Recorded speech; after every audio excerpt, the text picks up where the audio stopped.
Welcome to your channel Cross Culture Institute. Berdiri tegak di tengah. Bincang-bincang kali ini saya ingin menyoroti pernyataan LBP dan Luhut Binsar Panjaitan. Di dalam sambutannya mengatakan bahwa sepanjang pandemik ini ada, maka PPKM itu akan terus ada.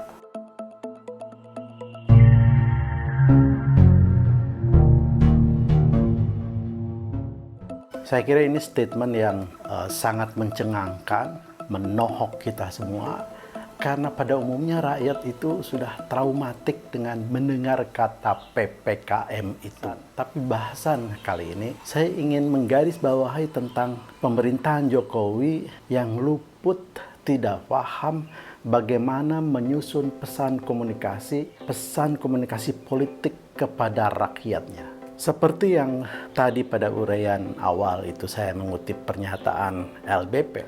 Itu adalah fakta bukti bahwa pemerintahan rezim Jokowi ini tidak paham apa yang disebut dengan proximity. Jadi apa yang rakyat ingin dengar dan itulah yang disampaikan oleh pemerintah.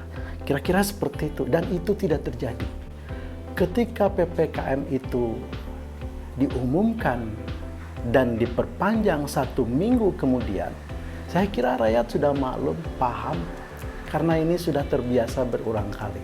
Tapi yang tidak pernah didengar oleh rakyat adalah bukan sampai kapan PPKM itu akan ditetapkan, tetapi apa yang harus dilakukan, apa yang akan dilakukan oleh pemerintah kepada rakyat yang akibat beberapa kali PPKM itu diterapkan. Rakyatlah yang menjadi korban yang utama, korban yang pertama, korban yang sangat menyakitkan kita semua. Dan itu kita tidak dengar kewajiban negara kepada rakyat yang harus bekerja sama dengan pemerintah, yang harus bekerja sama kooperatif dengan program pemerintah. Jadi apa yang harus didengar, apa yang ingin didengar oleh rakyat? Barangkali rakyat akan mengatakan, it's fine, PPKM akan ditetapkan sampai tanggal 30 Agustus. Tetapi kebutuhan dasar hidup rakyat harus juga dilakukan, harus juga diberikan, harus juga disampaikan oleh negara kepada rakyat. Karena itu adalah amanat Undang-Undang Nomor 6 Tahun 2018. Tentang karantina kesehatan. Itu kita tidak pernah dengar itu, Itu satu.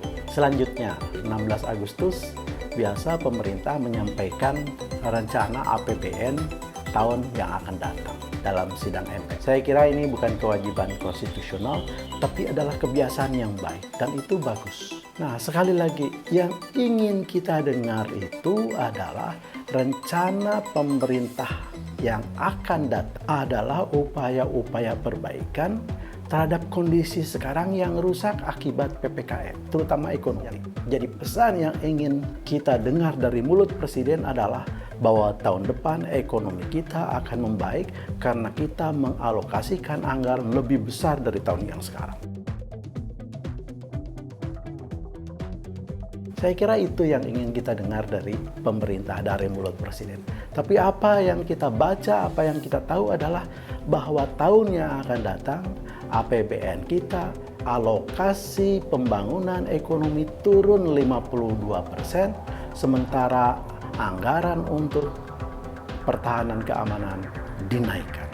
Nah, ini bukan saja tidak sesuai dengan harapan rakyat, tetapi juga tidak lazim seperti dilakukan oleh negara-negara di seluruh dunia. Pada saat situasi seperti ini, kita menunda alokasi pembelian alat-alat pertahanan keamanan dan fokus kepada pembangunan ekonomi, mensejahterakan kehidupan rakyat. Kita ini terbalik-balik, berdarah-darah seperti ini. Yang ketiga, ini persoalan konteks dengan Taliban.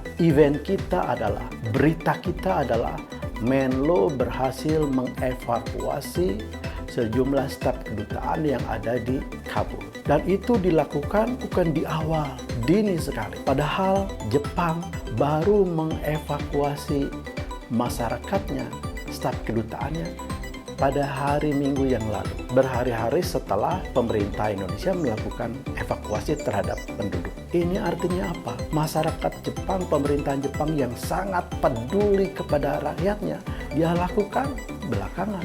Sementara Indonesia, ya, dia melakukan lebih awal, lebih dulu, bahkan itu dianggap sebagai prestasi, padahal itu adalah kerja kementerian, bukan kerja Menlu, dilakukan dari awal. Padahal pesan di dalam konstitusi kita, bahkan dalam preambul kita, bahwa bangsa ini, bahwa negara ini, bahwa rakyat ini turut serta melaksanakan ketertiban perdamaian dunia. Di situ kita absen, ya, membawa petugas-petugas negaranya lari dari Afghanistan. Entah siapa yang ingin melaksanakan preambul ini, ikut serta di dalam ketertiban dan perdamaian dunia ini. Yang lebih ngeri lagi,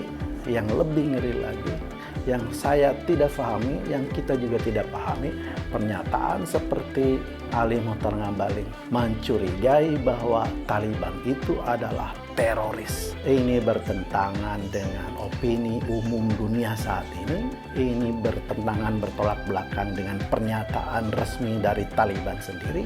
Dan ini hanya akan mendapatkan cemooh dari seluruh negara, dari seluruh pengamat dunia, ya, kalau Indonesia itu berlebihan menuduh Taliban sebagai teroris, ya, padahal pernyataannya bertentangan dengan realita, tuduhan itu bertentangan dengan apa yang sedang terjadi di Taliban.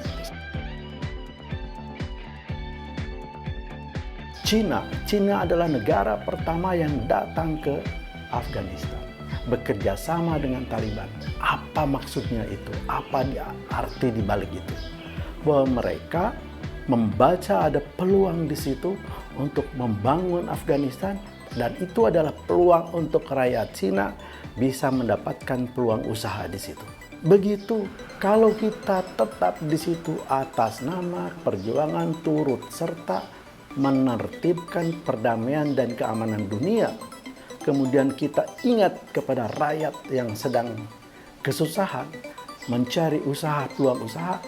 Bila kita duduk di situ, ya, memberikan sinyal kepada Afghanistan bahwa Indonesia juga mampu melakukan sesuatu untuk membangun infrastruktur karena kita punya pengalaman di situ, itu artinya membela kepentingan dunia usaha Indonesia. Itu tidak dilakukan. Jadi kita tidak paham pesan apa yang bisa dirumuskan, pesan apa yang tajam membaca keinginan audiens, keinginan rakyat, keinginan dunia, keinginan politik dunia. Sekali lagi, leadership adalah persoalan komunikasi, dan komunikasi adalah persoalan menyusun pesan yang proximitif, yaitu yang diperlukan oleh audiens kita, oleh rakyat kita, yang sesuai dengan kebutuhan mereka, kebutuhan rakyat itu. Inilah saya kira, ya, urun rembuk saya, kalau tidak mau disebut kritik, terhadap rezim Jokowi ini, bahwa Anda mempunyai rezim yang lemah di dalam menyusun pesan yang diinginkan oleh rakyat. Itu saja, terima kasih. Wassalamualaikum warahmatullahi wabarakatuh.